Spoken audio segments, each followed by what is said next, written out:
on a trouvé un frère. On a trouvé un frère qui prêche avec nous, qui évangélise dans les rues. Donc voilà, frère Jordan, que Dieu le bénisse. Comment ça va inciter les autres à sortir dans les rues? Merci Seigneur. Tu me dis? Vas-y. Ok. Bonjour à tous. Donc je suis un jeune frère dans la foi. J'ai accepté Jésus-Christ. Et j'aimerais vous encourager à persévérer dans les œuvres qui sont prévues d'avance pour vous. Gloire à Dieu. La Bible dit dans Éphésiens chapitre 2 verset 10 que le Seigneur nous a attribué un mandat. Tout à chacun doit répondre à un appel spécifique pour sa vie, pour son ministère. Et le Seigneur, il honore ceux qui l'honorent. À partir du moment où un disciple de Christ, Yahushua, la Bible dit que le Seigneur, il n'a pas appelé les nations à faire des chrétiens. Il a appelé les nations à faire des disciples.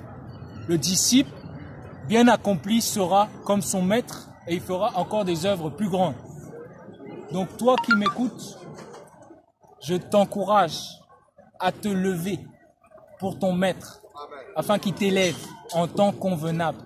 À cause de ton obéissance, le Seigneur va se glorifier dans ta vie et dans la vie de ton entourage, parce que tu es porteur de responsabilité. Tu as une famille. Et si le Seigneur veut passer par toi pour toucher le cœur de tes proches, bien-aimés, ce n'est que par ton obéissance que ces projets vont s'accomplir. La Bible dit, recommande tes projets au Seigneur et tes affaires seront bien ordonnées. Proverbe chapitre 16, verset 3. Gloire à Dieu. Et bien-aimés, avant de conclure, j'aimerais partager un verset dans la Bible.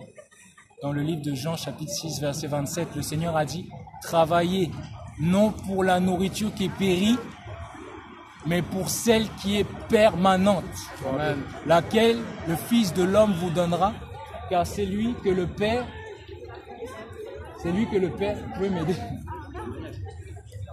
Jean, chapitre 6, verset 27, vous pouvez m'aider là. J'ai pas de tête, frérot. C'est lui que le Père a scellé de son esprit, a marqué de son sceau. Dans ce passage-là, il est dit que le Seigneur nous encourage à privilégier les œuvres qui font avancer le royaume de Dieu dans notre vie quotidienne. C'est vrai que nous devons travailler. Nous devons travailler dur, sans relâche, pour n'être dépendants de personne, de ne pas dépendre des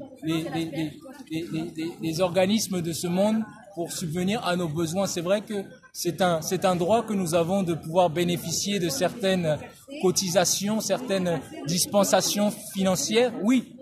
Mais le Seigneur nous appelle à être des exemples, des modèles dans cette société impie. Et parce que il pourvoit à nos besoins, nous sommes en mesure de travailler pour la moisson. Et voilà, donc je vous encourage vraiment à chercher premièrement la volonté de Dieu. Jordan, je vous écoute. Tu peux élever ton petit panneau au-dessus de toi. Voilà, faire voir au monde. Voilà, le frère, eh bien, il ne prêche pas, il ne fait pas des grandes choses. Mais simplement, avec son panneau, il descend dans les rues pour dire que Jésus-Christ est le sauveur du monde. Voilà. Gloire à Dieu. Donc,